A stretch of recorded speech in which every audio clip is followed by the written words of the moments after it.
ರಾಯಭಾಗ ತಾಲೂಕಿನ ನೀಪನಾಳ ಗ್ರಾಮದಲ್ಲಿ ಮೇ 19ರಂದು ಸಂಜೆ 7:30ಕ್ಕೆ ಕಾಣೆಯಾದ 5 ವರ್ಷದ ಬಾಲಕಿ ನಿಷ್ಕಸ್ಮಿ ಮಡಿವಾಳ ನಾಪತ್ತೆಯಾಗಿದ್ದಳು. ಬಾಲಕಿಯ ತಂದೆ ರಾಯಭಾಗ ಪೊಲೀಸ್ ಠಾಣೆಯಲ್ಲಿ ಕಾಣೆಯಾಗಿದ್ದ ಬಗ್ಗೆ ದೂರು ಸಲ್ಲಿಸಿದರು.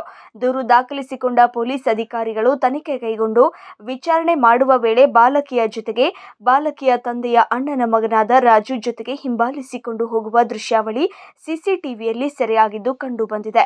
ಈ ಕುರಿತು ರಾಯಭಾಗ ಪೊಲೀಸರು ತನಿಖೆ ನಡೆಸಿ ಕೀಚಕ ಸಹೋದರ ರಾಜುನನ್ನ ಬಂಧಿಸಿ ಕೃತ್ಯ ನಡೆಸಿದ್ದ ಸ್ಥಳಕ್ಕೆ ಪಂಚನಾಮ ಮಾಡಲು ಕರೆತಂದು ಪರಿಶೀಲನೆ ನಡೆಸಿದ್ದಾರೆ. ಇನ್ನು ಪೊಲೀಸರ ತನಿಖೆ ವೇಳೆಯಲ್ಲಿ ಬಾಲಕಿಯನ್ನ ಘಟಪ್ರಭಾ ಎಡೆದಂಡೆ ಕಾಲುವೆ ಕೆನಾಲ್ಗೆ ಕರೆದುಕೊಂಡು ಹೋಗಿದ್ದೆ, ಅಷ್ಟರಲ್ಲಿ ಅವಳೇ ಕೆನಾಲ್ಗೆ ಜಿಗಿದಳು ಎಂದು ಸುಳ್ಳು ಕತೆ ಕಟ್ಟಿ ಪೊಲೀಸರ ದಾರಿ ತಪ್ಪಿಸ್ತಾ ಇದ್ದಂತೆ. ಹೀಗಾಗಿ ಒಟ್ಟಿನಲ್ಲಿ ಕೃತ್ಯ ನಡೆದ ಬಗ್ಗೆ ಮಾಹಿತಿ ನೀಡದ ಸಹೋದರ ರಾಜುನನ್ನ ಪೊಲೀಸರು ಹೆಚ್ಚಿನ ತನಿಖೆ ಕೈಗೊಂಡಿದ್ದಾರೆ. ಸಹೋದರ ರಾಜು ಪಿಯುಸಿ ಓದುತ್ತಿದ್ದು, ಅಪಹರಣ ಹಾಗೆ ಕೊಲೆಯಾದ ಬಗ್ಗೆ ಪೊಲೀಸರ ತನಿಖೆಯಿಂದ ಇನ್ನಷ್ಟು ಮಾಹಿತಿ ಹೊರಬರಬೇಕಾಗಿದೆ.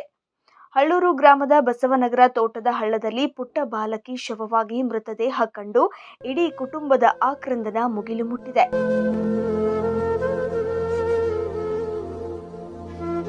ಈ ಒಂದು ಹೃದಯ ವಿದ್ರಾವಕ ಕೃತ್ಯದಿಂದ ಗ್ರಾಮದ ಜನರು ದಿಗ್ಭ್ರಮೆಗೊಂಡಿದ್ದಾರೆ.